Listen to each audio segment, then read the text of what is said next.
What is shaking, y'all? It is episode 23 of the Golden Mic. You cannot cancel me. Even when they change Facebook settings, you cannot cancel me, Facebook. I'll find another place to dwell. But right now, we are with Lindsay Padilla, entrepreneur, Lindsay Padilla, educator, learning consultant, and Lindsay Padilla, host of the Academics Mean Business podcast. There's a lot of hats that Lindsay Padilla wears. And I think does that come from like the higher education thing when we always would introduce ourselves and say, we wear a lot of hats around here. But I don't know. Where that's from. Just in case you haven't met me, my name is Mark Cordone. I am a positive psychology coach. What does that mean? Just two simple things. It means feeling good and functioning well. That's it. That's all it is. It's not all this empirical, quantitative, qualitative, all this jargon. It's just how are you feeling and how are you doing, right? So, Lindsay Padilla, are you feeling good and functioning well today? I am. Yes, I appreciate that. I am feeling good and functioning well. My husband and I ordered all of our groceries yesterday, and so we're getting meal planning this week. So I am like self-care mode. So thank you. Is that a new thing? The meal planning thing? Is this a new thing? Well, a little bit. We've been toying with it for like the last month, but we've been using Instacart, which I'm obsessed with. And so groceries come to my house and we just like handle it. So yeah. Feeling good. Instacart's a great thing. Instacart, I guess, would help you feel good. So for those of you who are watching live, those of you who are watching on the replay, Lindsay, I don't know if you've ever done this before, but if you're feeling good and you're functioning well, wait, hold on. Oh, I know. Give me a big old heart. I haven't been doing this for 3 days. Like I feel like I'm out of the loop. I'll bring you back. Give me a big old heart if you're feeling good and functioning well. Give us a big old heart. You know, and some people like to pump the heart. They like to pump the heart. They like to pump the heart. I can't believe you're a professor. Why?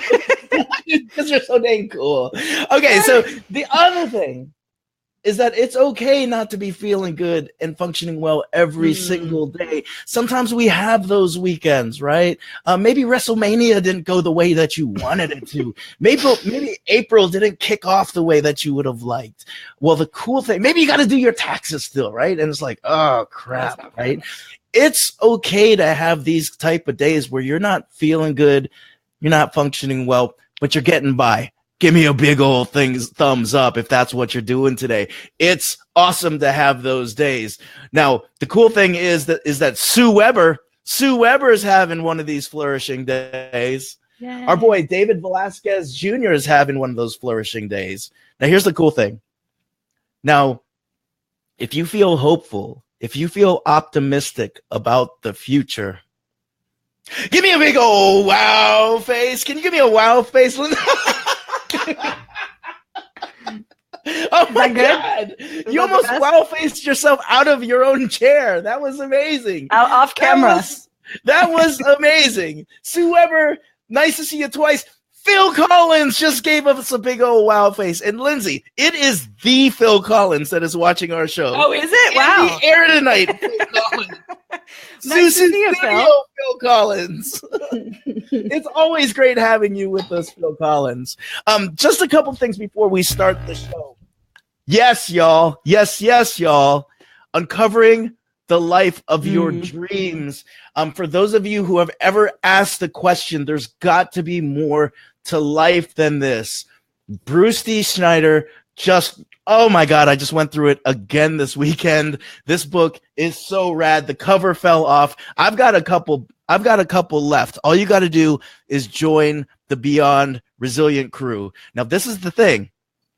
I just talked to the folks who wrote this book, who are putting out this book. We are not only going to do a book review on this, we're going to do something very, very special. We are going to have some free lectures on actually uncovering the life of your dreams. So if you're interested in uncovering the life of your dreams, if you're asking yourself, there's got to be more to life than this, this is the book to pick up. Also, if you want to go into the Beyond Resilient crew, donate like 50 cents, $1, $2, $3. We're going to give out this book to folks who can't necessarily shell away $25 right now. So we're going to ship this out to some good folks. I got another plug for you. It's Double Monday. Happiness hacks. I saw Ellen Petrie Lenz on the Today Show last week, and I just figured we'd reach out because I wanted to get a copy of this book to the Beyond Resilient crew. She said, yup, let's do it. She's going to be here next Tuesday. We've got copies of the book if you join the Beyond Resilient crew, or you can pick this up at your local bookstore, Amazon, and we'll be talking about the book next week. Books, Lindsay. Yeah, I need to write one, I think. Well, let's start one then right now. Let's start one. So, Lindsay, you're an entrepreneur. You're kind of like a rebel professor as well. A little bit. A little bit. I went on your podcast a couple weeks ago, and I don't think we had a great time. We did. I don't know if I cursed that much, like in academia when I was there for 14 years. Yes, you did. But, yeah, I did. I cursed like a motherfucker in academia.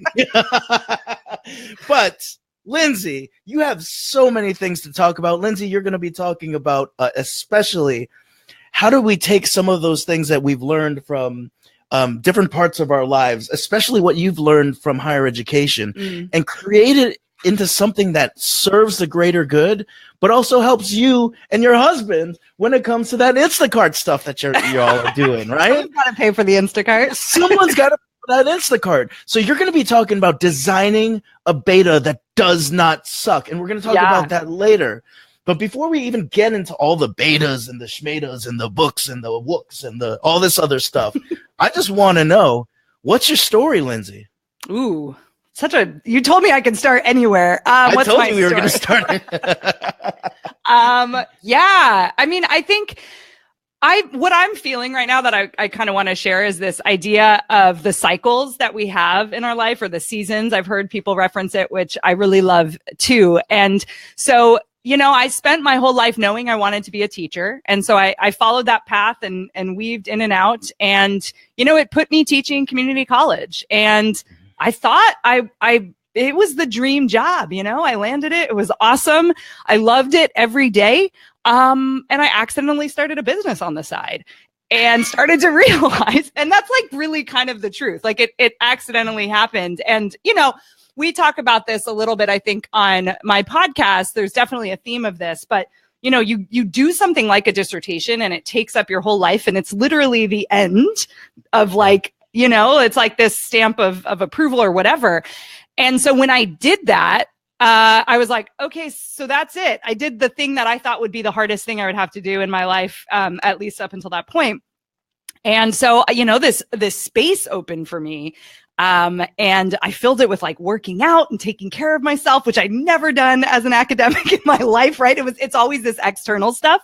Not a lot of self-care in academia, not a lot of, asking for help or feeling, telling anyone that you couldn't get it. It's a very like solo journey, right? You either make it or you don't. So I started a business in that space of after finishing my dissertation, and it was truly an accident, but it was something that ended up opening me up, I guess, and allowing me to kind of step into what I realized is what I really wanted to do, which is be able to have control over my own life on a day-to-day basis. Not that academics have it hard, because we definitely have a good gig. And in many times, a lot of autonomy, a lot of time off, not a lot of time being on in front of your students. There's other things we have to do, but and so I realized but still the institution controlled me, right? We were begging them for raises. I mean, I was on negotiations. Basically, I was on the union definitely at every college I worked at, but I was on negotiations. So I'm sitting here across, the admin, just like, please let us get an extra 1%. Like, look at the work we're putting in. And it's just like, you start to realize you don't really have a lot of control. My husband was just following his Twitter of his old school that he used to work at, and the president went rogue, totally didn't tell any professors, and pulled half of the summer school courses over the summer. Just a ball like overnight within 3 days, didn't tell anyone, pulled it. The schedule went live on Monday. So they couldn't tell anybody. They couldn't complain. That's people's livelihood. Like professors end up taking on extra courses to make, meet the demands of not having a salary that covers everything. So those kind of moments remind me, it's like, man, we don't really have that much control in these institutions as much as I felt very secure. So I think just coming with these seasons, it's realizing like, okay, I feel very spring, starting this entrepreneurship thing, working harder than I did in a different way than I did in academic land, doing my dissertation or teaching, but in a way that has a lot of reward. It's risky, but has a lot of reward. And so it's kind of where you're finding me now. My husband and I went and toured the world for like 9 months, living in other people's houses, sold everything. He also is a professor. He was a PhD in physics. He still is. He has not lost it. They have not revoked his PhD. And so, we're just kind of doing this thing together. Yeah. Okay. So was there a specific moment where you were like, holy crap, I really don't have that much control like I thought I did here in academics? Or was it like a slow bleed? It's a good question. I think it's a slow bleed because you work really hard for getting that graduate degree. You work hard to get the tenure track job. So when you get it and everything's like it's supposed to be, then you're just starting to notice like little things. Like I'm very alive. My favorite moments were in front of my class, right? Those are the best times, or in front of, but next to, and all that engaging stuff, right? But the least favorite moments are, the politics, some of the decisions that get made at the admin level that just don't have either the educators or the students in the forefront, like of that. And so that stuff started to really bother me. So I was channeling that through the union, right? Gotcha. But there's only so much you can really do. And I was doing it in my class. Like I was always a little rebellious with my pedagogy, with how I treated my students, with how much of myself I gave them. But I wasn't, it just wasn't like I could do what I really wanted to do. And I felt like that at any moment, something could happen. Like a student could go and complain about something and I could maybe not have my job. Like, I was tenure track. So I was about a year and a half away from it, actually. At that point, I would have had a little more safety, but it still just felt like, they're stripping away our benefits. Like they're, you know what I mean? So it's, you start to realize like this thing that used to be so safe and secure really wasn't as much. And it had a cap. So I remember like looking, right. You can get a degree and get the most money you could make there. Cause this is a community college, which is different than like a research level institution as far as salaries go. But then you just have these, like, you can only move up per year that you gave to the college. And then at the bottom was 20 years. And that was the max. And literally there were professors on campus that reached the end of the salary pay scale.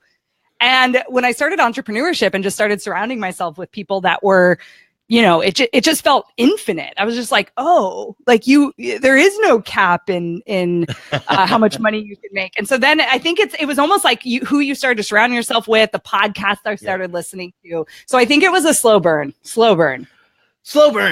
Ooh, stings.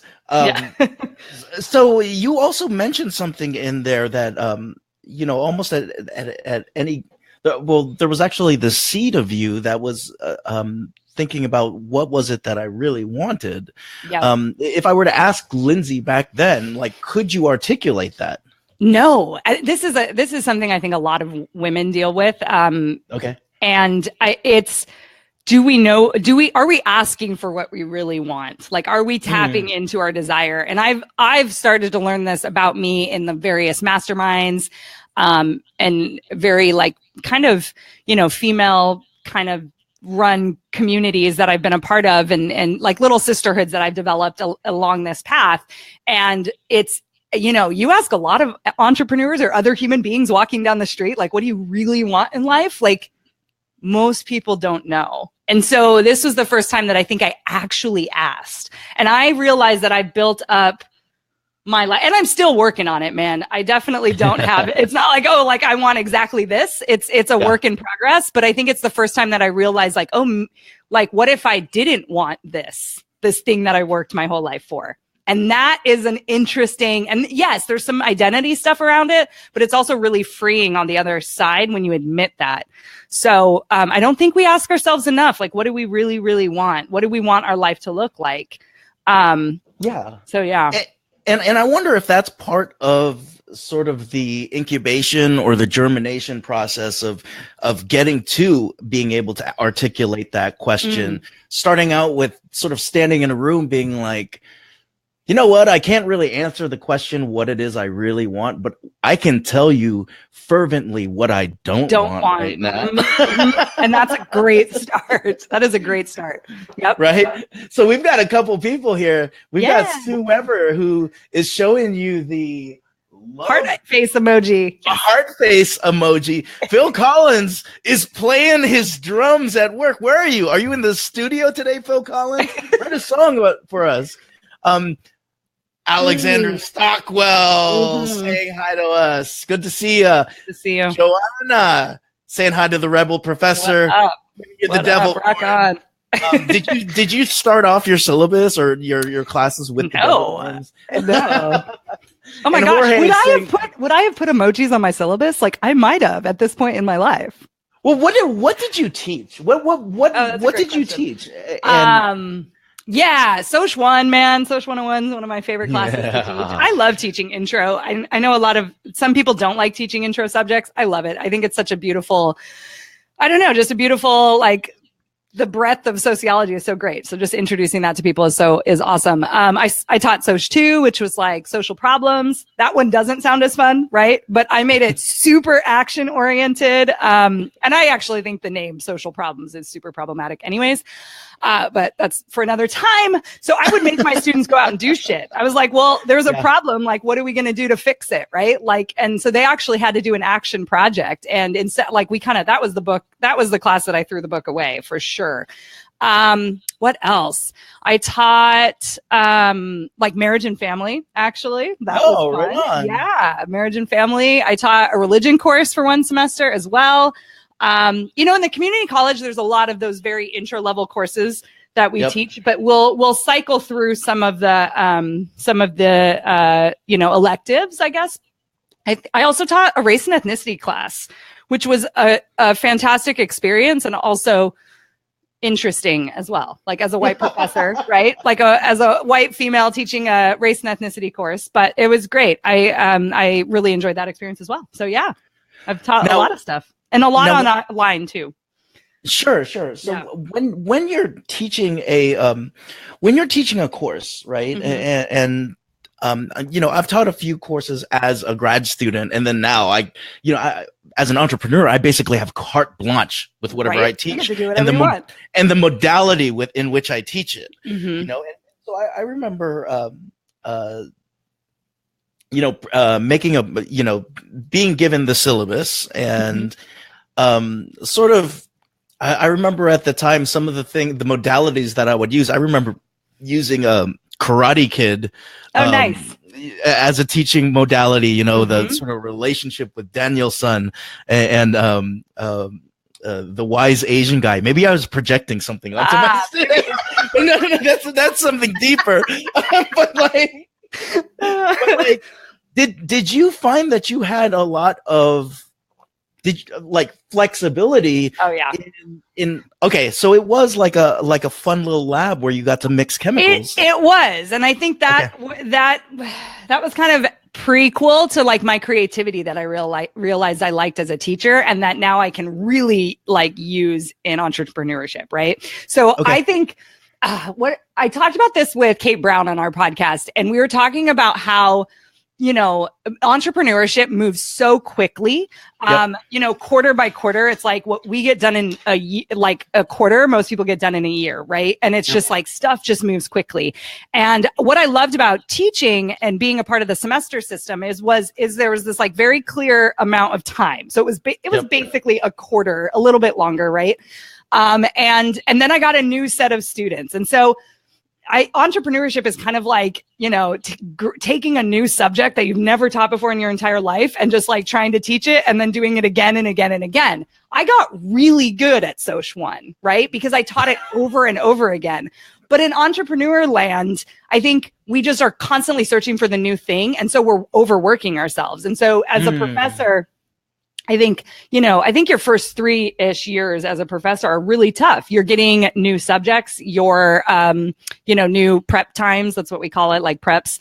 And you're having to be like, read the new textbook. Like it may not be in your like super focused field, but you should know it. And so you prep for that. And it's all this front loaded energy, but then the more you teach it, the better you get at it. And so I think I found that my teaching side loved infusing new stuff all the time. Like I was bringing in Twitter.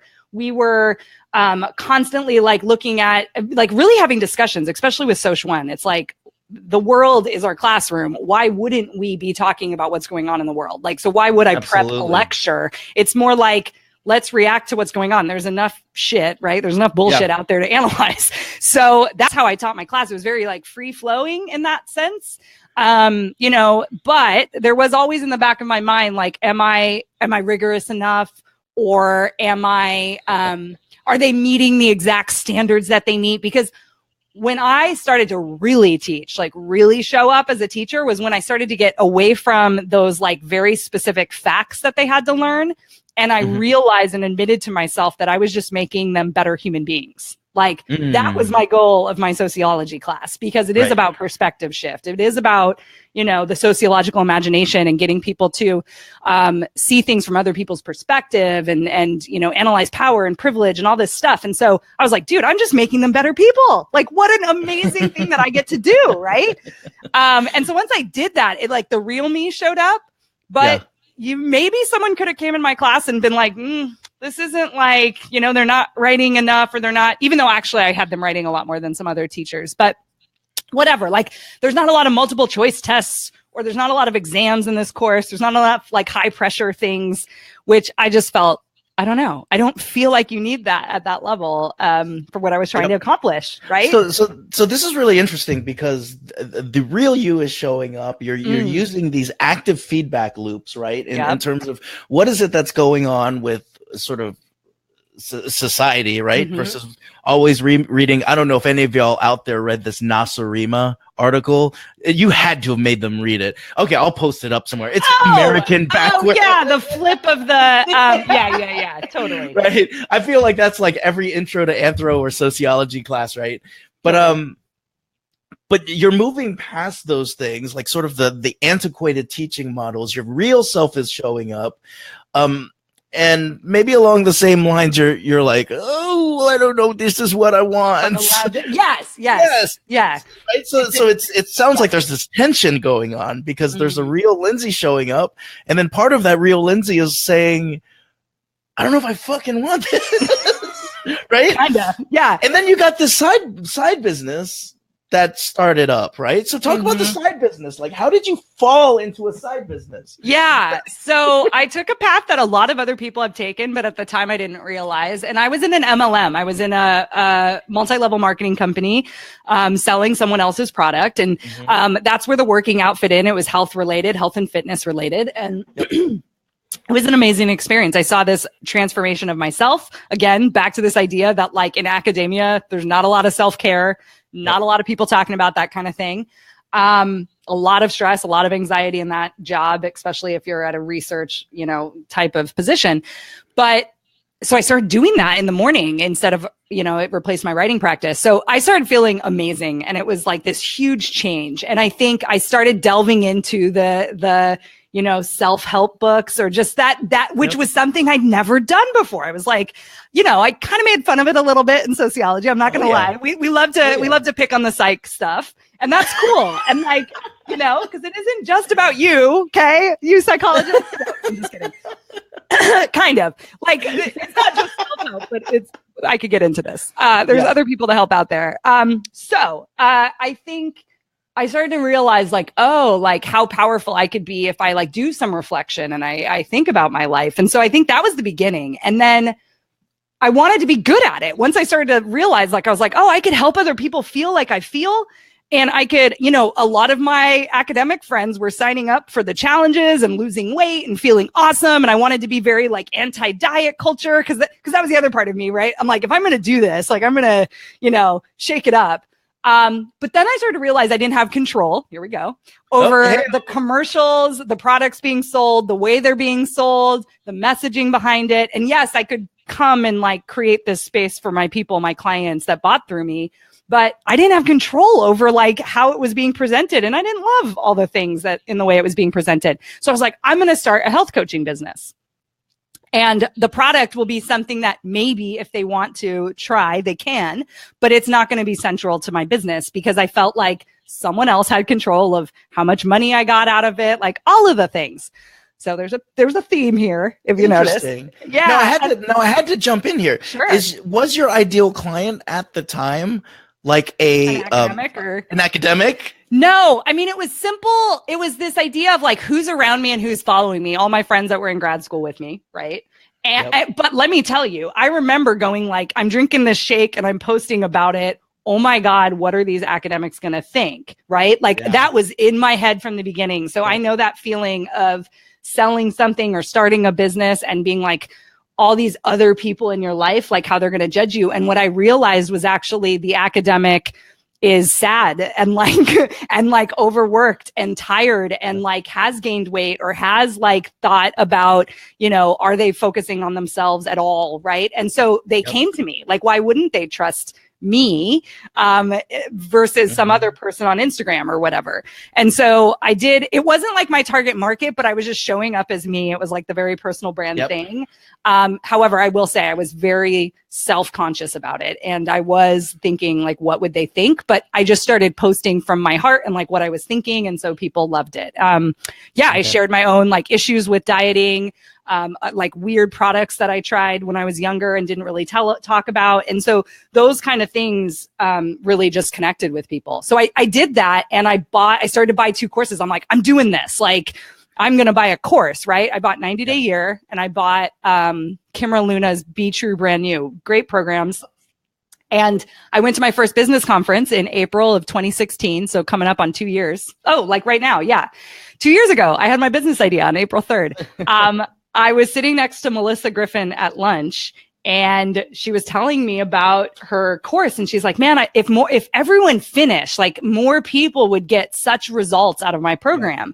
And I was like, oh, cool. Teach online. Yeah. Like, have you tried this, or this? And she's like, oh no. And she's like, she looks me in the eyes and is like, why aren't you teaching everyone this? And I was like, oh my gosh, I have no idea. I'm not a health coach. I'm a freaking educator that worked out and like figured that shit out.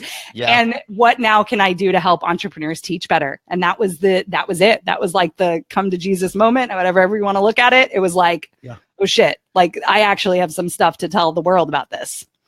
Now at this point, were you like, okay, I know I'm getting out of higher education now? Ooh, no, not necessarily. That's a good question. I think the seed started to grow when I started to make money in this MLM. And it was like, oh, wow, an extra $1,000 a month. That's awesome. Yeah. Like, oh my gosh, we can actually fix up our house. We had just bought a house that like right before that too. So it was like, wow, this is cool. And so then I started to see these other people bringing in this money and like helping people. And it was like, this whole other part of my brain that I didn't even know cared about that was like, I could do that. So, but I don't know that at that moment I was like, I want to make this and I want to get out. But I do remember at 90 Day Year being like, oh, I would love, let me make this in revenue. Or I think I wrote down like what I wanted to make because I think he took us through the process. And so I must have been thinking about it though. Yeah, maybe I did. I don't know. Because I remember I remember sitting with my husband. This is actually a really powerful point. I came back from 90 Day Year and it was like when you have those moments where you feel like the universe is like shaking you and is like, this is what I think you should actually, it's this like flow state. It very much like I came home from that. I was driving home from the airport. I was like crying because I felt like I saw the path. My parents were involved. I had ideas for my sister. I wanted to start this other business. I'm not kidding. It was like one of those things when you open up, it comes, right? You're downloaded. You're downloaded. And I just came home and I remember crying on the couch, like talking through this with my husband, because we had just bought a house. We both finished our doctorates. We both got the jobs that we were driving distance, which is the academic two body problem. It's like really hard to be in a relationship and you each find a full-time gig somewhere. It's like almost impossible. And we did it. And I came home from this and I'm like, is this it? Like, is this really all is this the end?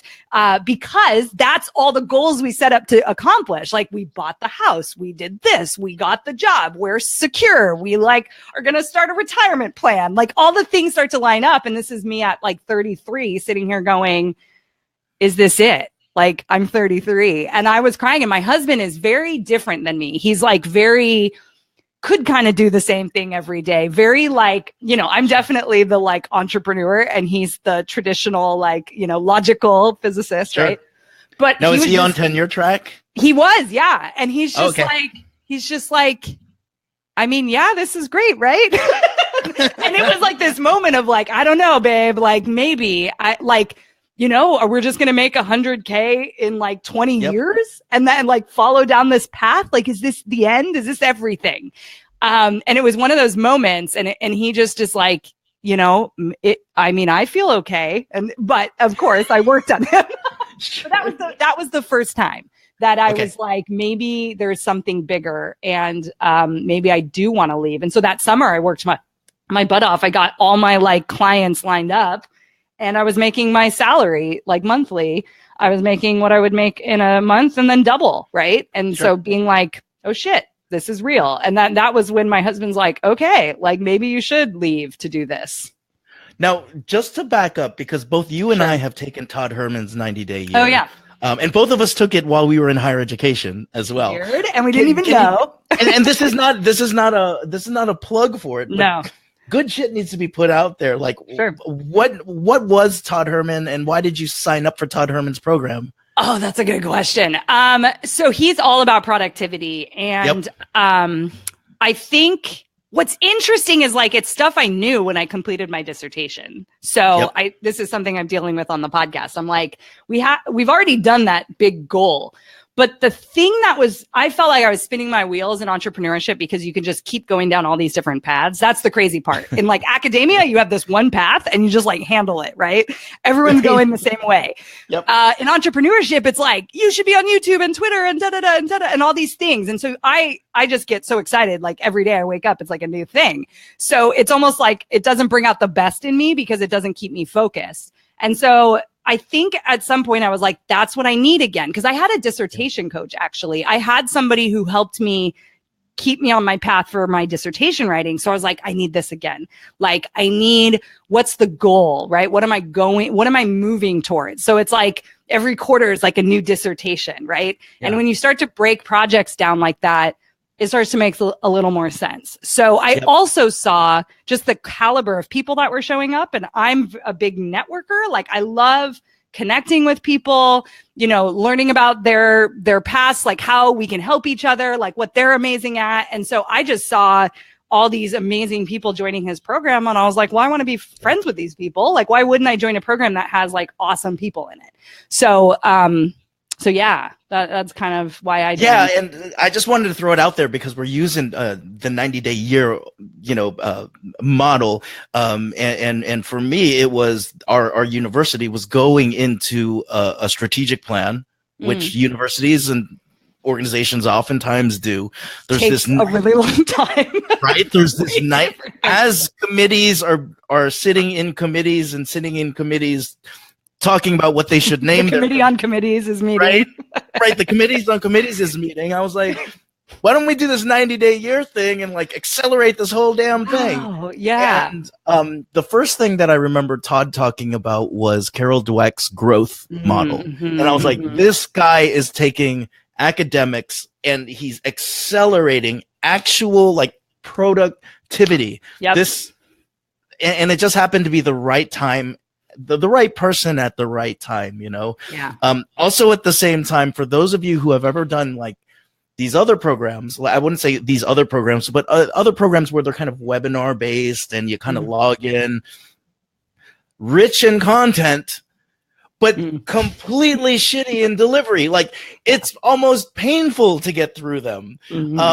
And Lindsay, like, we are going to talk a little bit about these betas then, because that's is that too hard of a transition? No, I mean, you bring up a good point, because I think once Melissa was like, you need to teach other people this, and I was like, oh yeah, and it's like, Todd's course was good.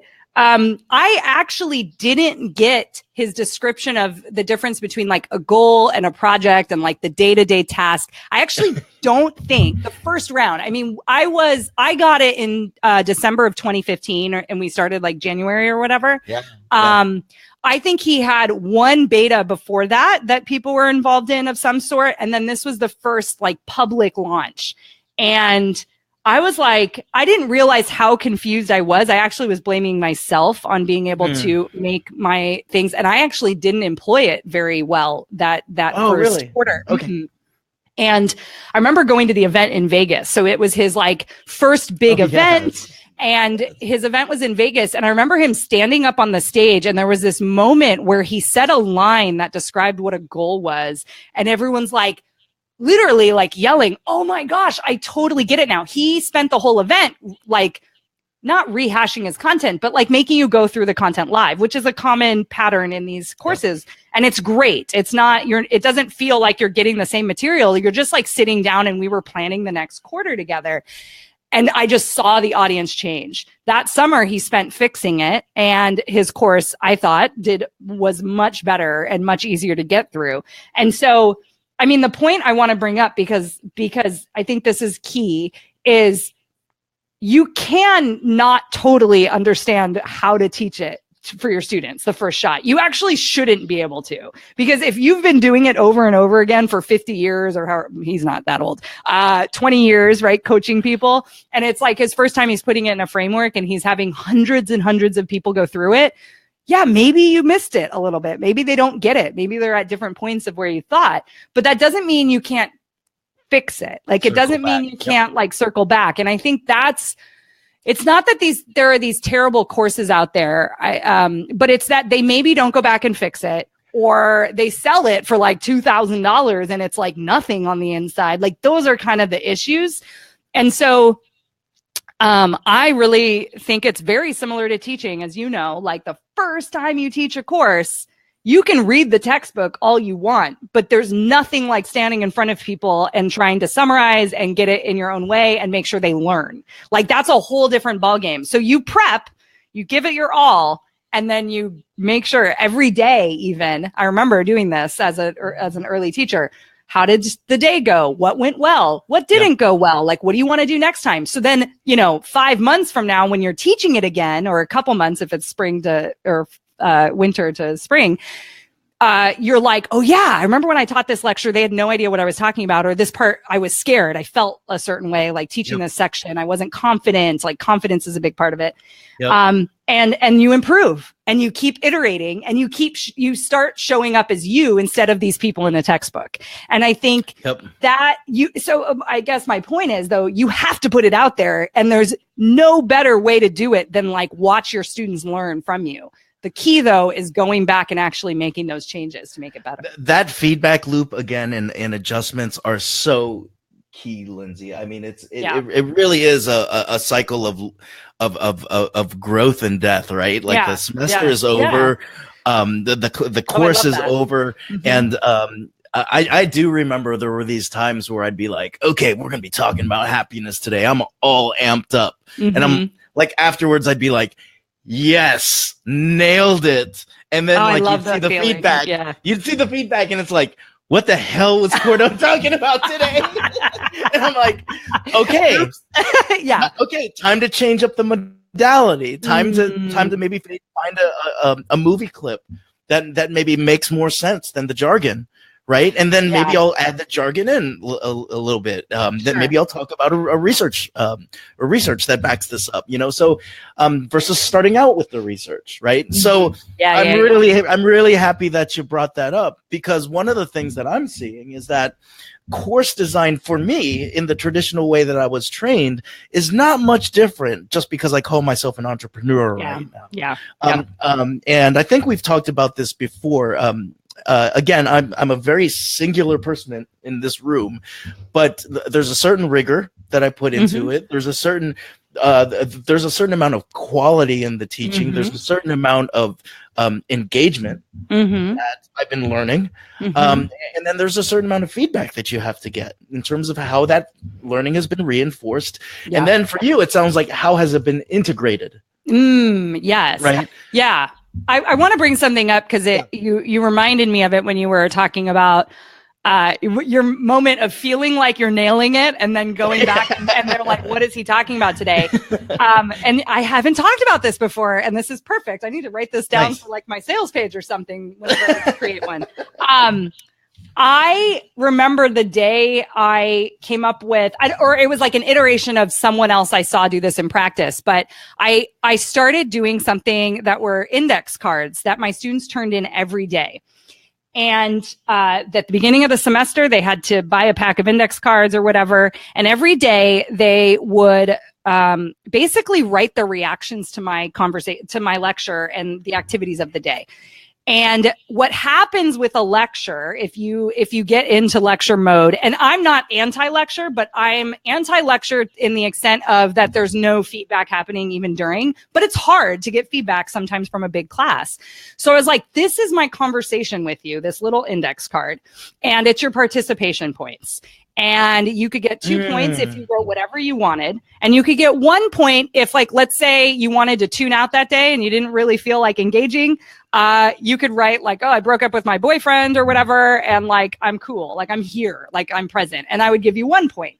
So you couldn't make up the points. It's off. It was a way of doing attendance even a little bit. And I always felt that teachers didn't, they would often make 10% of their grading scale participation. Then it was like, of course, Jane, who sits in the front row and raises her hand at every lecture, is going to get 100%. And then the quiet students don't get it. And so I would talk to the students about it at the beginning of the semester. And I was like, dude, especially, do you remember that book that came out? It was about introverts, like Quiet, right? Yeah. I totally remember that book. The university is set up for extroverts, and we value it in this totally different way. And I started to realize I'm an extrovert style student. So I taught in that way, and I loved my extrovert students. But what about my introvert students who were having these thoughts, but weren't going to raise their hand and beat Jane? Like, no one's going to beat Jane, right? No one's going to beat Jane. No one's going to beat Jane.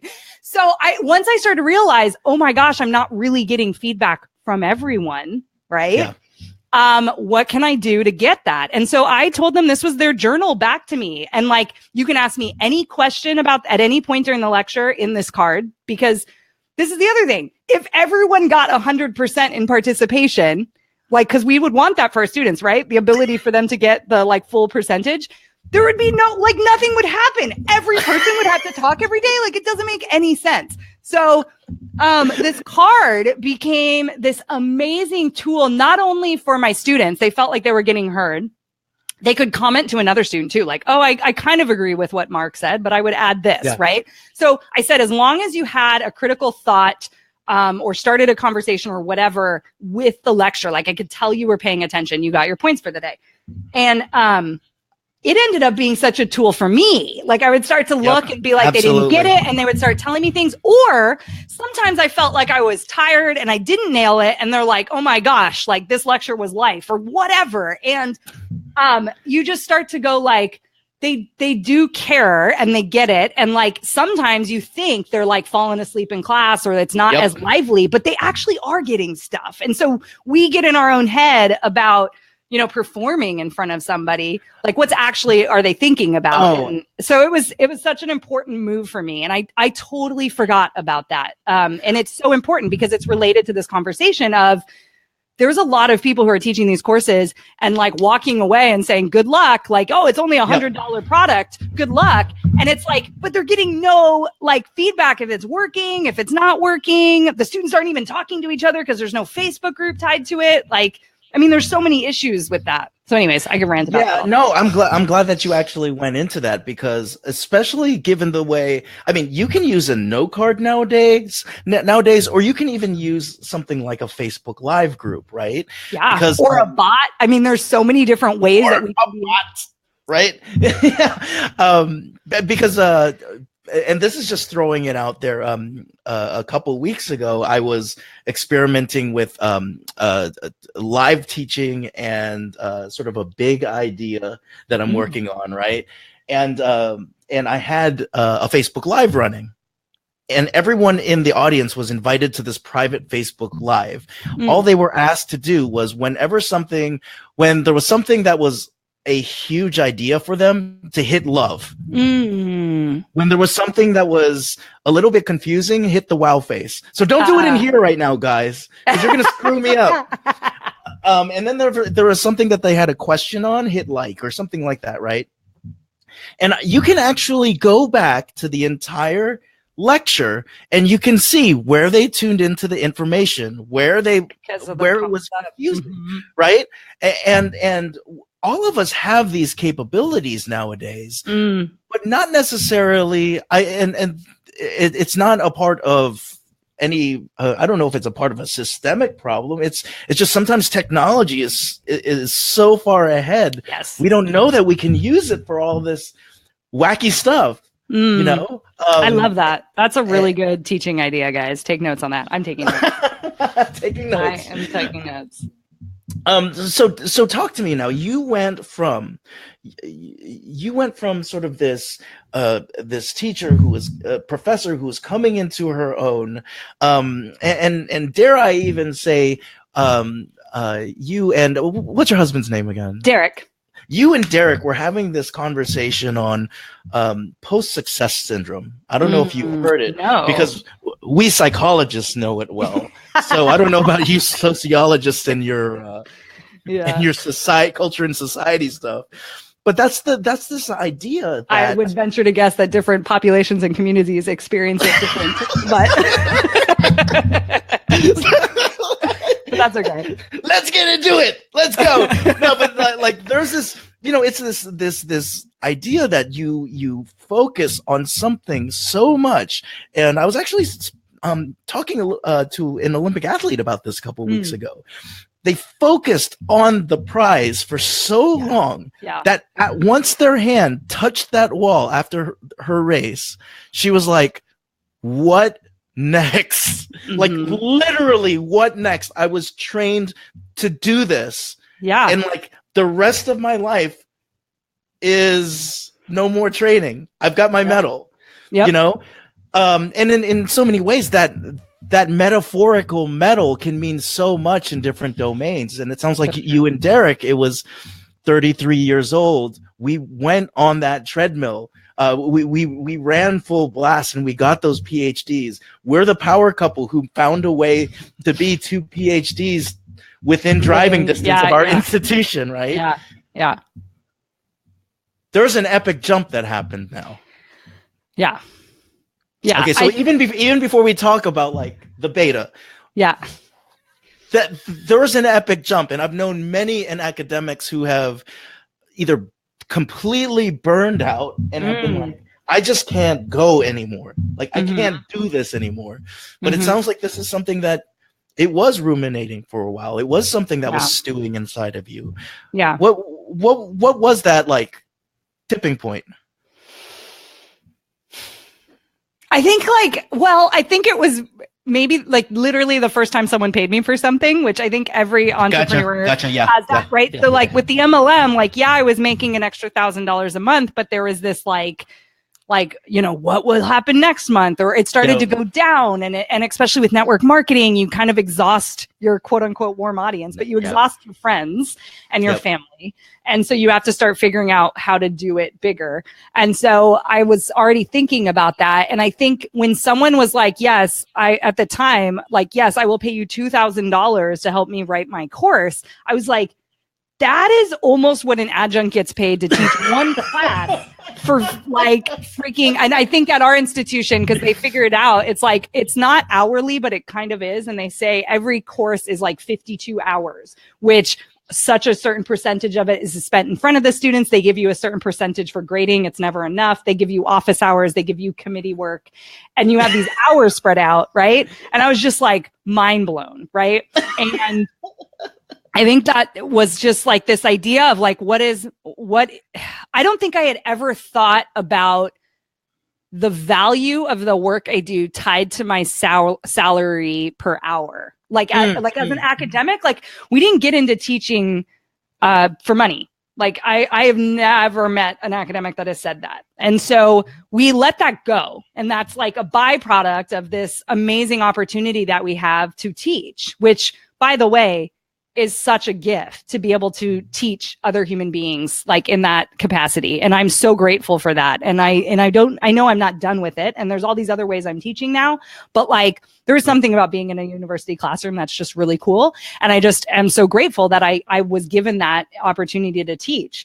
And so it felt like a gift. Like, I mean, when you talk about some jobs, most people aren't fulfilled. Like I was fulfilled. Like people would message me about like changing their major because of me, or like making them realize like, wanting to finish school for a certain reason, or like, coming back like a couple years later and being like, that book you had us read, which is always like, sometimes you feel like, because I was a student, we're all students, right? And like you would get assigned an assignment, and sometimes you feel like maybe it's busy work, you're not sure. But like this woman was like, that book, I used it in my like, I don't know, she had to do some graduation type paper for her bachelor's. And it's like, she's like, that book left this huge imprint on me. And it's like, whoa, that's so cool. And I think, we don't take it for granted as a professor. I think that's what keeps us going. So monetary things were just never a drive for me. And then someone shows up and is like, I'll give you $2,000 to do this. And I was just like, whoa, like, okay. Right. And then I started, and Todd had a part in this actually, his whole entrepreneur scorecard, like, are you doing $10 tasks? And you just start thinking about labor in a different way. And, I studied Marxism. I could talk about this all day as well. But like when you start to like create from like your zone of genius, and you're getting rewarded for that, and like you're stepping into a need that society has, and there's a problem yourself. I mean, it's a really cool lineup.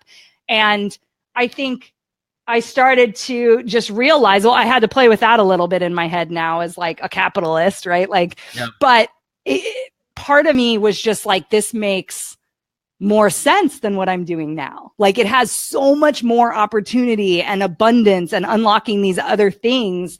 And it's making me, I don't even know, like grow. Like, I don't know. And not to say like, oh, I didn't need to grow as a professor anymore. That's not true. Absolutely not. But like on a day-to-day, like the leaps and bounds, like you're saying, that like leap, I read The Big Leap that summer. I remember I read a couple of things. I read Barbara Stanny's Secrets of Six-Figure Women. My husband actually read it too. And one of the secrets is like kind of taking the plunge a little bit before you're ready. And he walked in my office like in August, like right before semester's about to start. I'm like banging out my syllabus. The worst. I was always doing it like the day before, setting up all the dates again and like moving everything and putting in the holidays. And he's like, you shouldn't have gone back this time. Like there's something big here. And I was just like, I know, but I have to do it. This is closure. And so I knew then, especially with full support from him. Right. So he obviously wanted to make sure this was a real thing, but we knew, we're like, look, I don't think we need like all this savings in the account. And we started just looking at life a little bit differently from these books and being like, there's money all around us. Things I never heard myself say. Money mindset. I did not know what that was. Right. But money was all around us. And so then we started to put into motion, we should sell our house. Like, and he started to be like, I'm going to leave with you. Maybe it'll be in May. That was like the beginning, but he knew he was going to leave. And so that it started to trickle in, like just, getting our first clients and being booked out made you understand that like once someone gives you money for something, it's now like it's validated. They need help and they see you as someone that can help them. Yeah. And I've never had an exchange of money like that directly before. I was getting paid a salary and the students were paying me, but not really. Yep. So it was just a whole different, it was like a whole new world. Like I was just like, what? So absolutely. I mean,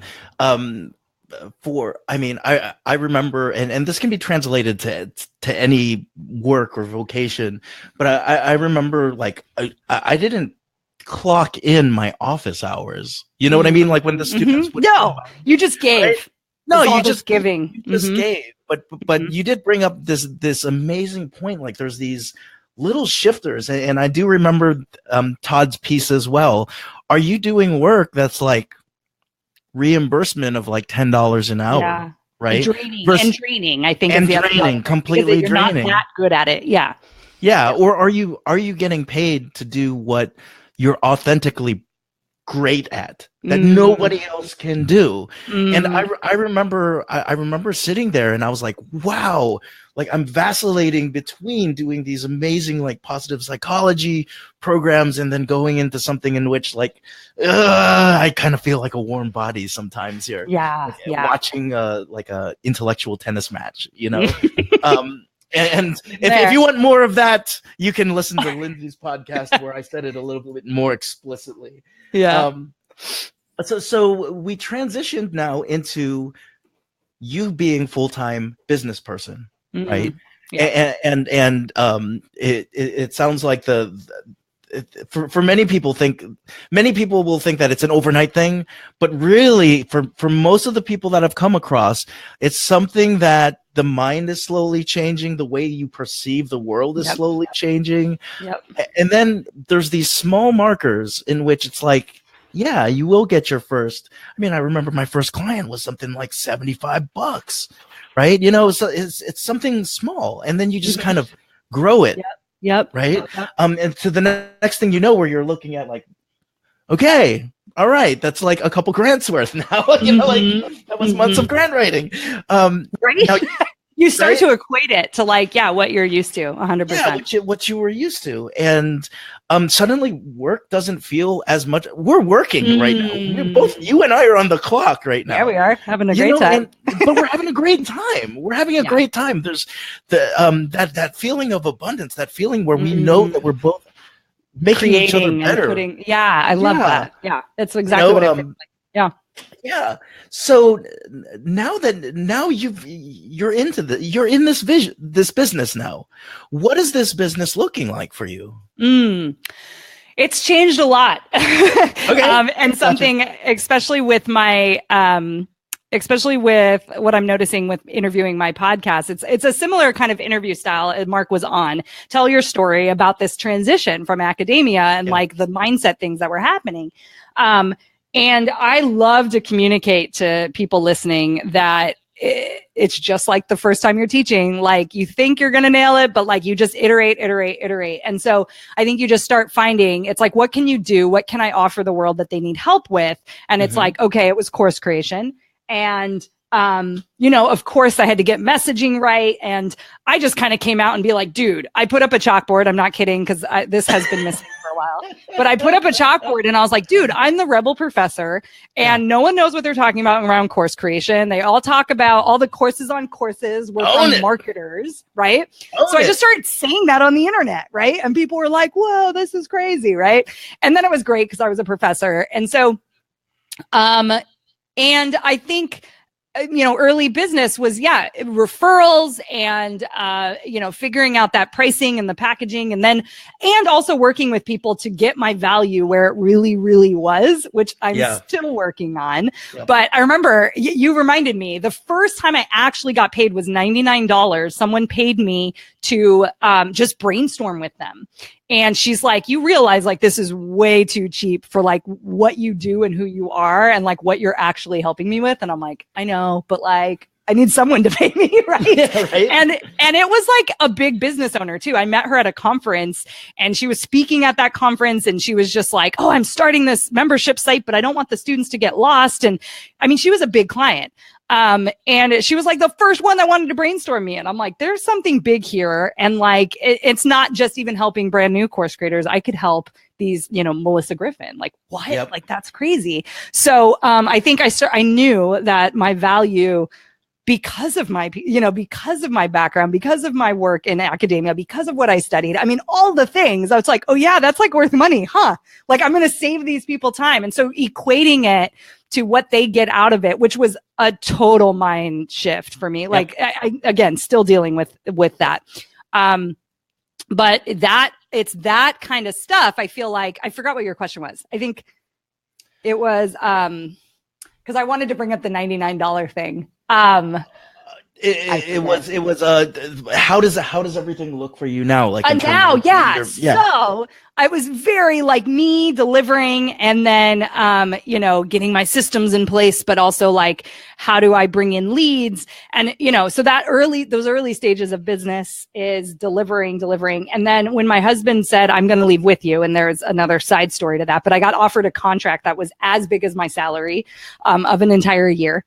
And, that was when I was like, you know, you can come with me too. You don't have to wait till May, because it would have been smarter, safer for us to wait for May, because, you know, he would have had his health. We would have had his health care, obviously his salary, and we both just did it together. And we're just like, whatever, it doesn't matter. And that was a big reason why it was, whoa, there's like people willing to pay me $60,000 to write a course for them. Like, what is happening? Like, what is my name? Like, who am I? In my office. Like, I got that call in my office, no joke. And I'm sitting here in my windowless office, by the way, because I was a new faculty. And I was just like, these people have no idea what's happening in this little office, and that I'm going to leave, and that I'm on my way out. I started hosting calls in there. Sometimes I'd be like whispering. Anyways. So yeah, so once I started doing that, I realized, okay, what did I suck at? What was I really good at? I actually suck at like making worksheets, and writing questions like that. I'm kind of more of a like fly by the cuff kind of feel the room kind of person, and big picture kind of person. So I knew that quickly. And it was like, my husband is very organized and very logical and all this stuff. So he started helping me. And then we were starting to be like, what would it be like to hire an educator who also maybe is really good at this, right? Because all teachers have different, you know, skill sets too, like entrepreneurs. So we started hiring like really early. And so, I mean, it went into the next year. About a year later, I would say we really started hiring. But then I started hiring people to do parts of my deliverable. And now, you know, I'm running an agency where people come to us and like, I'm doing the sales call and I'm doing the big picture planning for like the student and like all of that. But I have someone on my team who's like breaking down an audit. Like, we do audits. So people will send us their course and they're like, can you make it better? What would be some tips? And so we watch all of it, and we give advice and all of that stuff. And like, I don't even do a lot of the carrying out of it. It's actually not my strong suit, but showing up and doing like teacher mindset, which I would never publicly like, it's not a sale point, right, for somebody, but that's really what I do. I help people show up as teachers that they are, and which is really valuable, especially in the early stages of your course. And so that is my strong suit, like getting the course creator to pull it out of them, and like, you know, just that confidence and some of the stuff I learned early in teaching, I'm able to kind of give to that other person I'm working with. So there's kind of some mindset stuff that I do. So now I'm working on that. And then academics being business, of course, now I'm starting to realize like there's actually a thing here. We've have the shared experience of going through this institution, and, you know, what does it look like when we start a business, and what does it look like when we start sharing that? And there's maybe other academics, not maybe, there are, sitting in their institution, sitting in their office, wondering maybe what else, or needing extra cash. That's a common thread too. Like a baby comes in, or a sickness. And it's like, you start to realize like, oh my gosh, this money isn't enough that I'm getting from my institution. And I'm dependent on the president deciding to carry on a summer school class for an extra $3,000. And I was planning on that, and they can take it away at any moment. Yeah. There are some safeties in place. Again, totally different ballgame for an adjunct, a part-time professor. I mean, that's another thing, which is why I want to help, because those people in many cases are getting paid minimum wage. They're sometimes on food stamps. They're driving all over, as close as they could possibly drive to get extra work. And they're not offered the summer school classes because the other professors want them. And it's that kind of thing. And it's they're really freaking smart and they have these amazing skill sets. So what can I do to show them that this is possible? What if I saw another academic doing this early on, in business, what would that have done for me? I don't know. Maybe I would have started my business. Maybe it would have gone even faster, or I would have had less, if I could have talked it out, I would have had less doubt in myself. I don't know. Sure. So, so now I have two prongs, and it's, doing the dance of doing both, but it's been awesome. Sure. And I mean, I think the thing is that there's not only a comfortability in terms of working in academia, but the idea of leaving the nest, because there's so many things set up in place. And this is you're a sociologist. In any great organization, they set things up in place so that it makes it psychologically difficult to leave. Yeah. Right. And so in terms of, I think I was very, very similar to you. Wow, I think I could do some of these things outside of, the higher education realm, but, I don't know, maybe I'm just a dreamer, you know what I mean? And then it doesn't get anything further than that, because there's such a gap between something like a Todd Herman program and a traditional, Lewin and Dolence type of strategic planning course for higher education, and there aren't that many differences. Todd's just a little prettier, than maybe Lewis and Dolence, and they're pretty guys, but or the methodology that it's delivered nowadays is you can get courses on your phone now versus in the past you had to walk 30 minutes to get to the course and you had to be in that area. So I love what you're doing with the idea of this part where you're helping entrepreneurs with course creation from an academic side, and then you're helping academics realize that there's a whole lot that entrepreneurs can learn from that side of things, and both sides can benefit without one side sort of eating the other side up. It's a really harmonious thing if you can put them both together. Unsilo it, as we like to say. The silos in the institutions. But talk now about this idea of betas.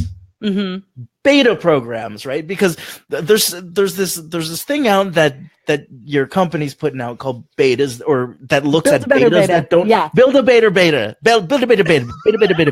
3 times fast. Isn't it good? It's a good name. So build a better beta. Let's first talk about betas, because when I first I treat a beta like I treat a draft. It's gonna suck. Right? So when I first saw this idea of build a better beta, it was okay, let's build something that's less sucky. So as we go through the revisions of it, we don't have to make as many revisions, or we can be more conscious of revisions. So the Build a Better Beta program came from a realization that I had. That one of the things, because now we've been serving one-on-one clients for a year and a half at this point, and I started to realize that people were what were some of the obstacles of getting their course out there, right?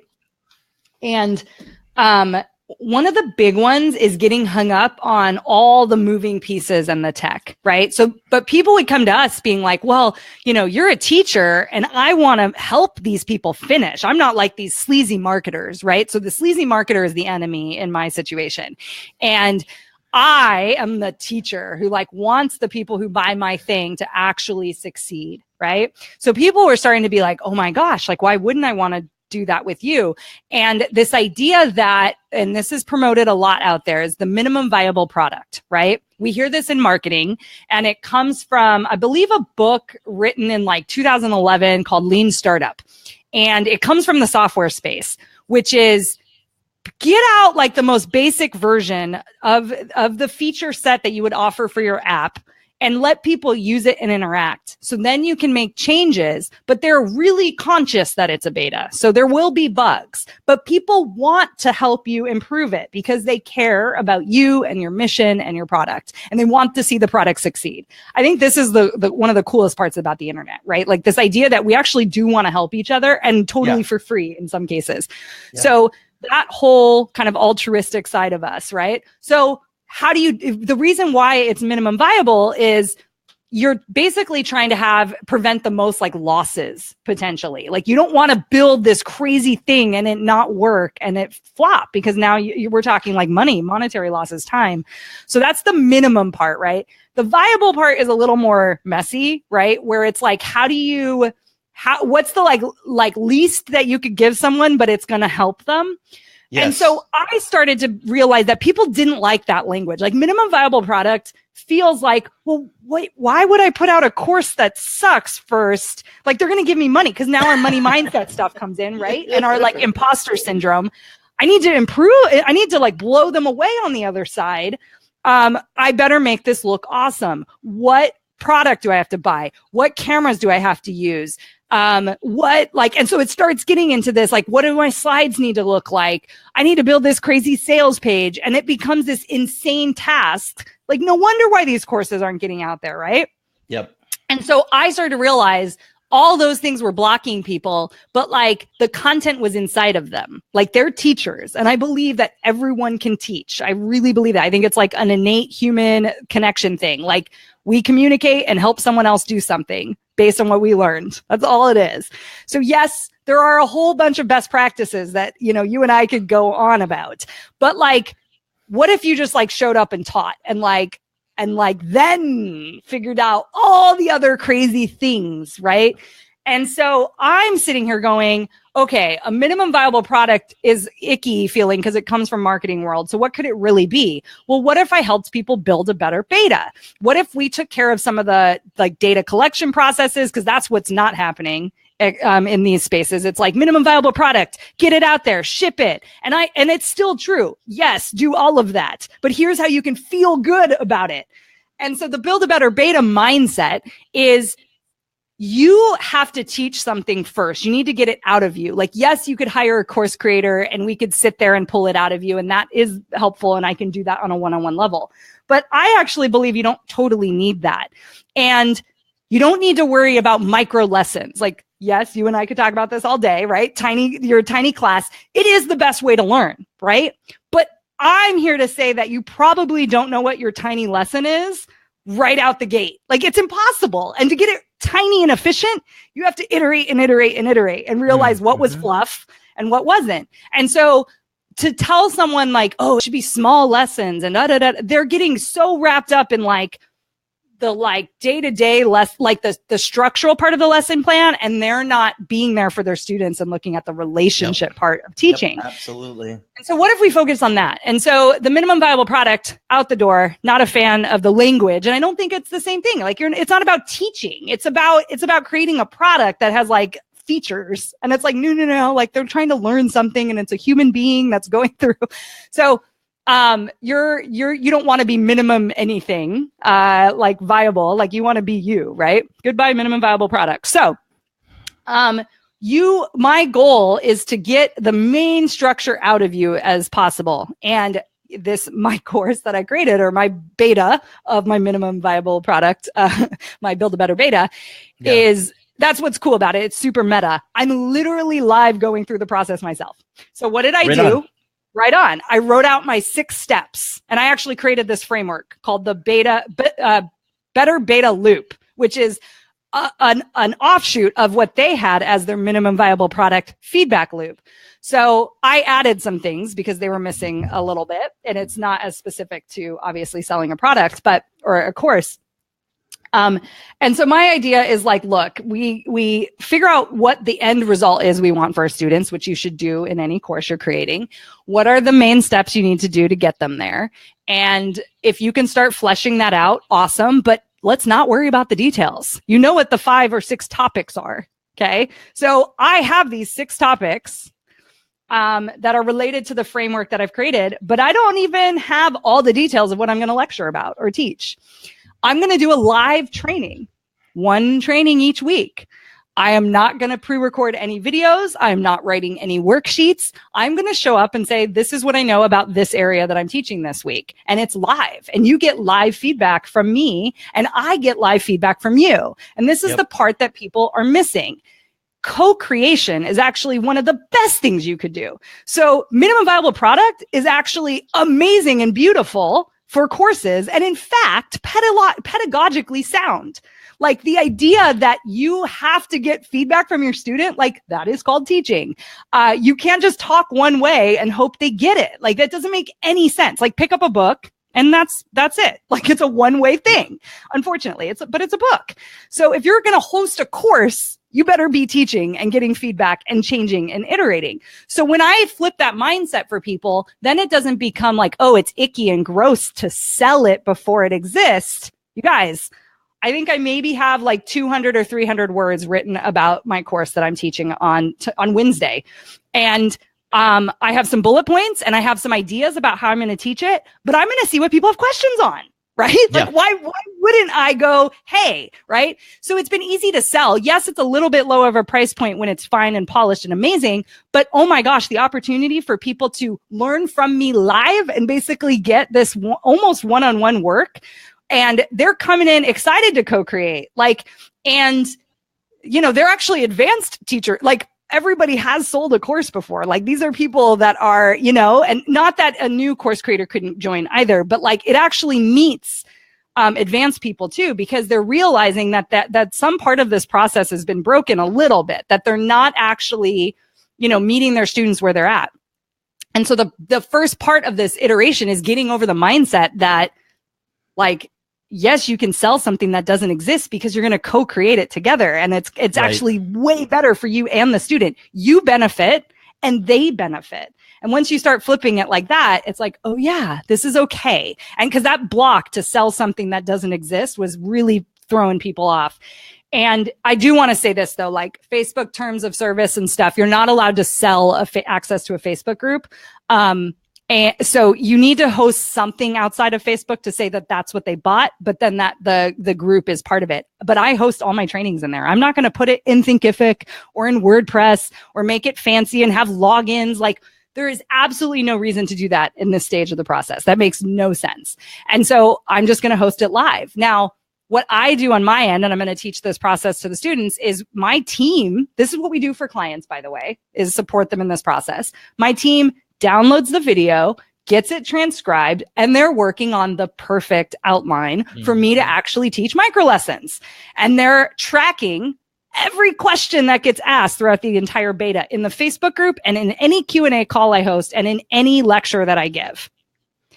And now we're looking at the next iteration, and someone else's eyes is obviously really huge.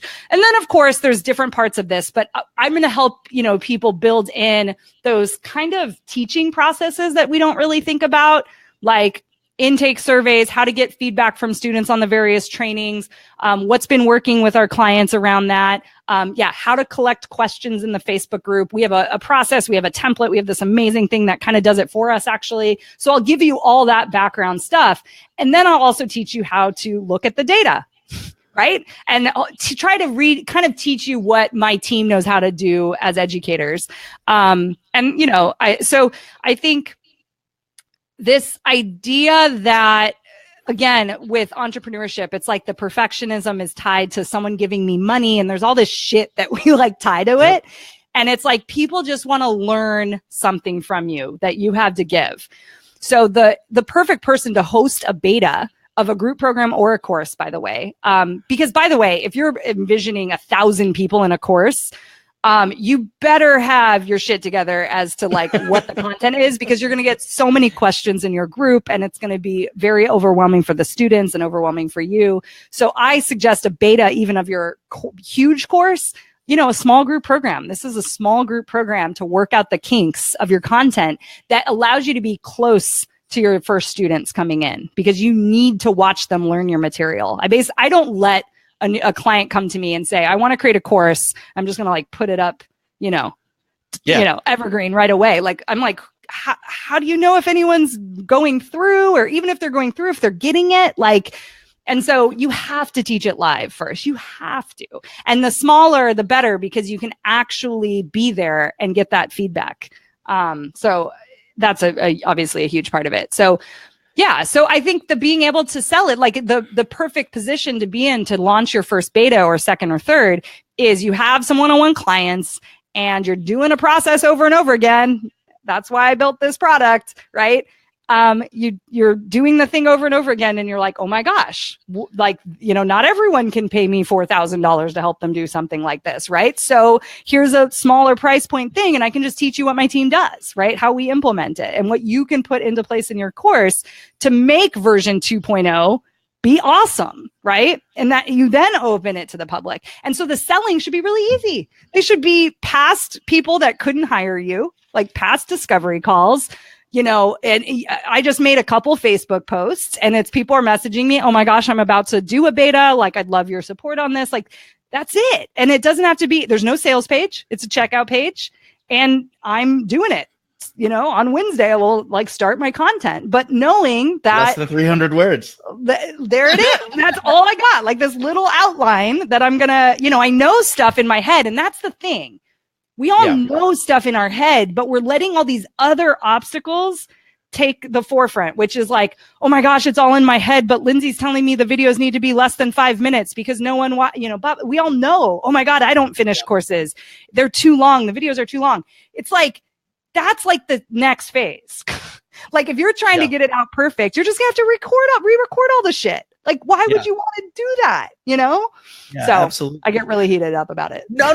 Well, I wanted to throw this out there right now because I wanted to use a practical example of where you think I've had the fortune of doing a few online courses, but also I'm thinking right now when you're saying you're doing one-on-ones with folks, there's some reoccurring themes. As you saw, straight up, I start off my golden mic by saying I'm a positive psychology coach, which does have other coaches come in and they're like, okay, talk to me about the methodology of positive psychology coaching. And I've got about 7 like go-to sessions. Like there's one where they want to learn how to use the virtues in action, the VIA, and how to use that to generate leads, to do this, to do that. How do you read it with it in more depth? How do you deconstruct it? There's another day where the idea of chunking, in terms of your business, and something I learned in education, chunking it down.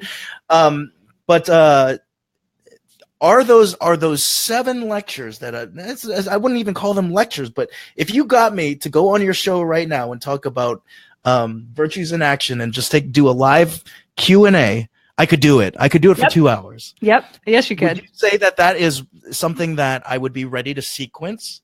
Yeah. Okay. So it's all this other bull crap. It's bull crap, right? It's all bull crap, right? Like it would. So for those of you out there that are possibly seeing yourself with these motifs of, wow, they keep asking the same thing. And I know the answer, right? Like, I think that's key, right? I know what to say. Right. And I could coach, on this. I could teach this. I could do so many different modalities on this in terms of getting someone to an aha moment. Yeah. Which really is the last step, is them getting there on their own, integrating, right? But like, it does sound like this would be a person that would be ready for creating a beta, and they don't have to worry about the thousands of people or getting the right name yet or anything. All of that. I think that Yeah, I mean, because then there's going to be tweaks. Like, is my messaging on? Like, and then I'm going to have a sales page and like all this stuff. But why wouldn't I want to be more confident about the content and the transformation I can provide them when I go to the public, right? And when I'm writing my ads and when I'm writing my sales page. So the fact that we're doing the marketing first, this is good. Take notes. This is coming to me right now, and I'm like, shit. The fact that we're doing the marketing first has it completely and totally ass backwards. No wonder why we get stuck in writing our sales pages and talking to people about the offer, because we're not even sure what it is yet. And you know what? That's okay. Like, I'm pretty sure I know what I'm about to teach, but I'm also curious by the people who are showing up by this, right? And I'm like, oh shit, how am I going to support these people who are like, doing amazing work in the world, and they're not new to business. And I'm like, you know what? I can support these people, and that's why they're here. And we're going to support each other because there's amazing people showing up. So that's what's so cool about a beta is it's this intimate experience that I get to offer these people. So I have no issues selling it because I'm like, ooh, we're going to have so much fun talking about teaching and learning and like taking this shit to the next level. But how easy is it going to be for me to sell it publicly in a funnel, like you know what I mean? Like automatically or whatever, like the dream, right? Yeah. When I actually know how amazing the content is. Like, I know it's awesome and has gotten our clients cool results, but I don't know that I know how to teach it yet. And that is okay. Like, and why are we not okay with admitting that is because and this, you and I know this as teachers, the teacher gets placed on this pedestal and they're the authority and they're supposed to know everything. And that's the shit I hated about teaching in university. And I loved studying all the people who were all about, how, like the public pedagogy and like the pedagogy for the everyday person. And like, yes, more stuff than your people who are looking for help, but the stuff that they can learn with each other is like the real magic. And like you as the educator are providing that container. So I'm excited about this container because the container is what we're creating now. Then I handle the marketing and the influx of people that come in because I'm going to know how awesome this container is. And that's where I see you being the perfect conduit of being able to grow not only teachers, but also entrepreneurs. Mm-hmm. I mean, this is really an awesome incubator that you got going on. Look at you. You're like, oh, thanks so much. Look, Mark, you're already selling your beta. Lori wants in your beta. Lori, let's talk after this. I was going to check. It looks like my B Live is officially broken, so I can't do anything. No. But Sue Weber is loving this, sitting in the space of ego-induced fear and judgment. My next move to Alaska has been supported fully by the universe, but it still scares the shit out of me, and I find myself putting blocks in my way. What's your secret to keeping the faith and on track when the universe throws you curveballs? Like my dad just had a emergency heart surgery, so that's a heavy duty question, Sue, and thanks for asking it. What's your take on that, Lindsay? That's a good question. And, I've been through the ups and downs too. This has not been the most. I had one of my worst months ever in February, by the way. I should totally announce that. That's fun. Worst months income revenue wise compared to my expenses. Not good. And, but I'm probably coming on my best month in April is what I'm feeling. And so that curveball was there for a reason because it basically made me realize that I didn't want to go back to teaching yet, or, definitely not now. My office looks at San Diego City Community College. I can look at it out the window and I'm like, nope, I do not want to go back there. So the universe gave me that reminder that I have to look at every day. Look at you now. You're like Nero watching the city burn. Like, what? Playing violin. What the hell? Yeah. I mean, wild. I think the universe, sends us the things that we need at the time because there's some reflection of what we need to move past. Because when we move past it, that's where the real magic happens. Yep. And so, when I was feeling really terrible about a really bad month and, talking with entrepreneurs who were doing amazing. And I started to feel like an imposter and I'm like, I don't even know how to run a business. I'm going to help other academics run business. What am I doing? Right. And then it was game time. So, the universe can throw us these curveballs, but I think it's not just everything happens for a reason. I think it's deeper than that. It's how what would rising up to this challenge mean for you, right? Like, and how is it going to be a part of your story, and like what the other side of that experience, you know, then you can turn around and give back to the world in some other way. You're healing, like through your healing through that. So yes, I hope that helped a little bit. So, I mean, the supported fully by the universe, I mean, it's funny because my husband and I were like, we're going to sell everything. We knew that. And I had no attachment or to the outcome of how much we would get to for our house at all. And it blew us away. Like, and there was something about it because June, you know, that first time of not teaching, January, February, March of the year that I wasn't going back and teaching, was actually really hard, emotionally. There was identity stuff. I didn't know other academics who did this. So I always thought like, oh, I must be the crazy person. It was scary as shit. And I had some emotional stuff going on, and I was in a mastermind, which was really helpful. But when we went in to sell our house, like, you know, we weren't bringing in all the consistent months that we had earlier. Like, to think about it, we left with like within the first 6 or 7 months of our business, we had no year to track to know that like, oh, maybe January is not when a lot of people are making new courses. You know, whatever. Like, we had no sales cycle, right? And also I think, you know, there was my own mental stuff probably happening, but like, you know, Q1 of last year was not that good. And, you know, but we were okay. And we still had a little bit of our salary. But then once we started putting things in place and to get to the point about the universe, like, how do you have faith in it? There was this weird feeling like I knew everything was going to be okay. And I didn't know why for sure, but I just knew it because it was like, I knew I was supposed to be doing this because of all the other like messages I was getting in different ways. And then we sell our house and it went for $130,000 over asking, which is bananas. But our market is different and it always goes for over asking. So we were expecting more than, and it's the way our market is in Northern California by San Francisco. So not a joke, but it was like a record in the town. And like our real estate agent was like, I was not expecting that. And it was like this extra money that we had that now I could operate my business with this like security and safety.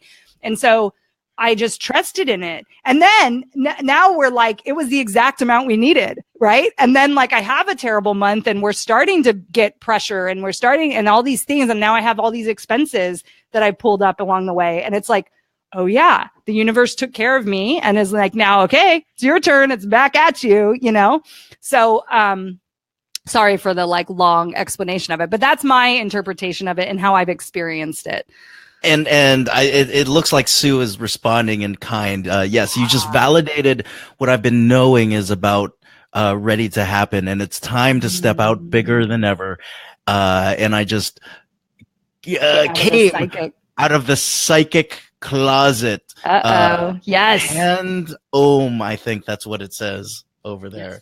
So, Sue, I'm glad that you two are making the connection there. Johnny B is here. Johnny B, with the big old muscles. If you can see him giving the hearts. He just got done with his clients and he's joining. As always, energy is on point in here. Awesome, Johnny B. Mark brings it. Yep. We're having fun in here. So it looks like there's a lot of hang-ups that we might have about doing betas and moving forward. However, I would just throw this out there. If you could come on my show, not you, but anyone who's watching on this show, or we could meet up for dinner, and I can ask you one thing, and you could talk about it for hours, what would it be? There's your beta.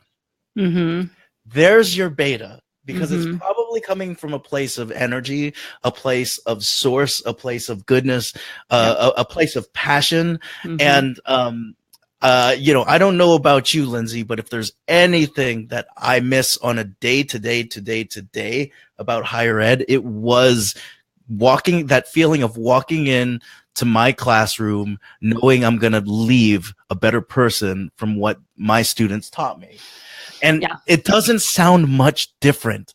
Lori was ready to answer. Answer, Lori. Go ahead and Lori, answer. let us know. Go and answer. Let us know.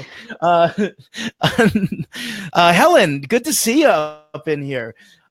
So you got something launching on Wednesday. I don't know about you, but I'm ready to do a positive psych coaching 101 beta, motherfuckers. And Lori's your first student. And Lori, you are the first co-creator in this. But how can we continue? How can we reach out to you? How can, especially for those of us who are like, yes, I've got it all. I don't have it written down. I've got less than 150 words written, but it's all up here. It's all up here, and I can go from the gut. Ooh, I love that you point into your heart. Oh, dude, we are so on sync. My dissertation was called "My Gut Has to Feel It." No joke. That was like from one of my co-creators. I obviously co-created my dissertation research.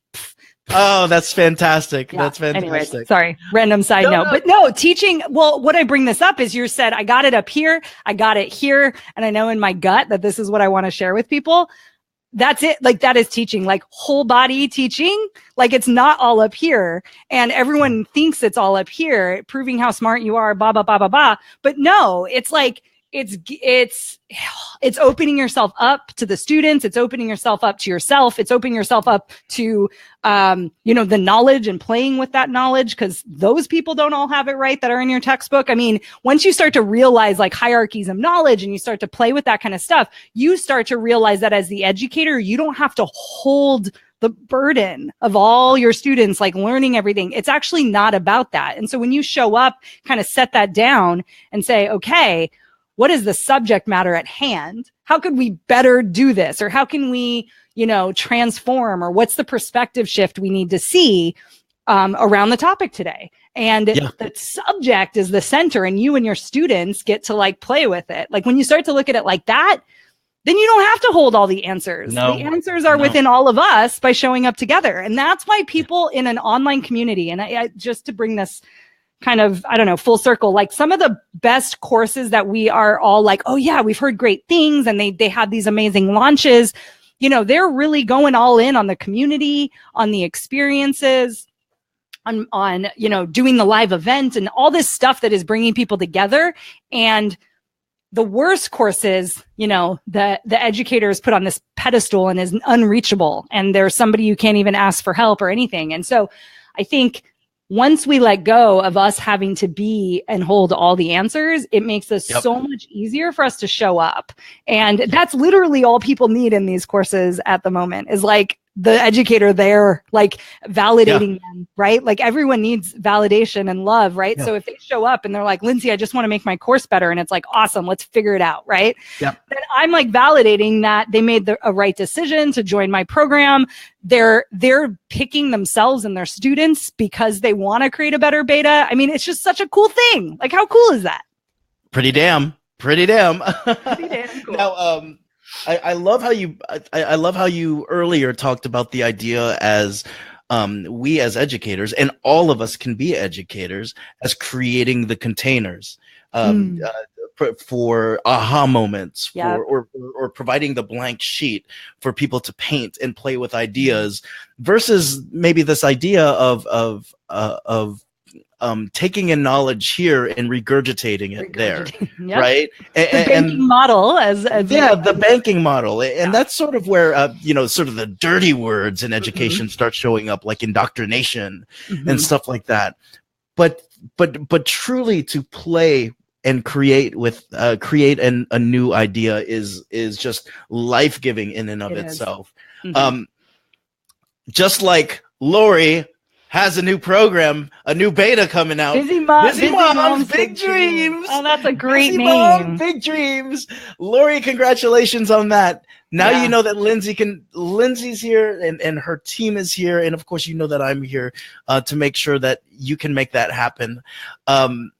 Lindsay, what's the best way to keep in touch with you? That was My God, what woman. did I go on? Oh, because you said my gut has to feel it. My gut. My gut has to feel it. We could talk like 4 for 4. 4 for 4. We've knocked it out of the park 4 times now. Yeah. So what's the best way we can reach you? Yeah, I mean, Facebook, I'm hanging out here. Yeah. So, my business page, Dr. Lindsay Padilla, is another place that I've been creating content, and I'll be going live regularly now that my chalkboard is here. And I like to touch it. You remember? Did you have a chalkboard when you taught like physics? Like, I feel like they have to have a chalkboard. We didn't. I was a whiteboard person. I always had whiteboards in every classroom I was at. Yeah.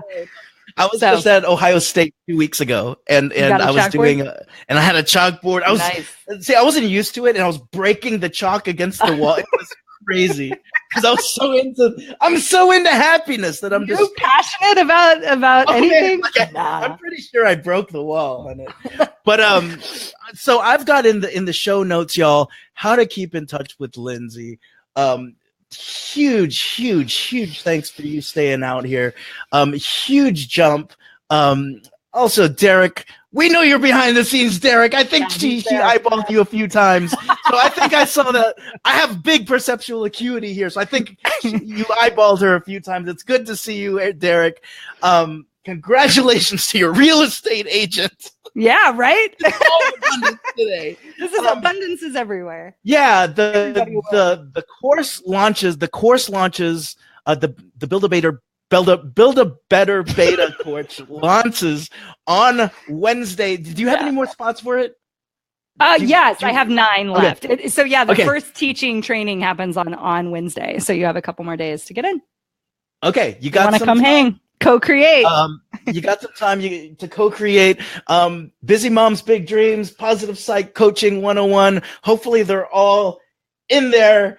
Now, with all of that said, you've said enough, Lindsay. You've said enough. We're going to shut it down. Never. You have said enough. I don't know if you know, but this is why the show is called The Golden Mike Live. So we kick off we end the show with you just taking the mic and doing whatever you want. Oh, jeez. Exactly. Now, since I'm a coach, we're going to do a visioning exercise of sorts. Oh, okay. And I want you to imagine, if you will, a literal mic made of gold coming down from the ceiling, stopping right in front of your audio tech microphone now. And for 2 minutes, this golden mic, 2 minutes or less, this golden mic will translate into every language. Every person in the world will be listening to you. So with that 2 minutes, what would you say, Lindsay? Jesus. Did you tell me this was going to happen? That is not pressure or anything. Plus, also, everything I say is gold. So I don't need I always used to have those times as a teacher where my students would be like quoting me on an index card. And I'm like, I said that? Okay. Yeah, that sounds pretty smart.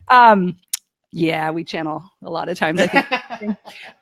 What would I say with my golden mic? I mean, we are all teachers. It's time to show up as one. And it's a responsibility to be a teacher, to show up and help someone move through something or achieve something or transform. And it's a responsibility, but it's also very rewarding. And so to be able to step into that and recognize the full power of that relationship and the impact that you can have on, now with technology, hundreds of thousands of people, if you want, and the world is literally your classroom. You get to create and help and teach what you know and what you've experienced and get paid for it. And be and have the resources to be able to live your full life and be a model for other people. And I think that's the core of why I'm doing entrepreneurship. So if I could get people to see themselves as teachers and to see the people who buy their products not as customers but as students who are showing up to learn from you specifically. They trust you. So what are you going to do with their trust, right? What are you going to do with their trust? What would the container look like if you took care of them in that way and you believed in them, because we all need somebody to believe in us. And that's what true teachers do. If you think back to your favorite teacher ever, if you've had those powerful teachers at different parts in your community, like course journey, like, right, your education journey, usually it's somebody believing in you, and pushing you, but then also changing your outlook on something. And you can be that for somebody else. Like, what a gift, right? So by you not putting it out there, like, you don't get to give that to somebody, and they don't get to give that back to you. Because I mean, it is a very mutually beneficial relationship. So step into that, own it, and go create your beta, go create your course, go teach. Lindsay Padilla, you have said it all. We've got a beta coming up Wednesday. You have set the record for most curse words again on the Golden Mic. No, that can't be true. Officially with 90,000 curse words. I love it. You got to, again, the beta starting. Look for Lindsay's show. What is it? Academics Mean Business on iTunes, in the iTunes store. When is your episode coming out? I actually don't know. Soon. I don't know. Hopefully, I'll definitely post it in here. Yeah. But thank you. Good luck with everything. Congratulations on your second anniversary of your company. Y'all, I want you to like Lindsay. I want you to love Lindsay. I want you to want some more of Lindsay. She's out there doing what she's loving and feeling good about it. I hope you are too. Until the next episode, this has been the Golden Mic Live. It's your boy Mark. See you soon. Bye.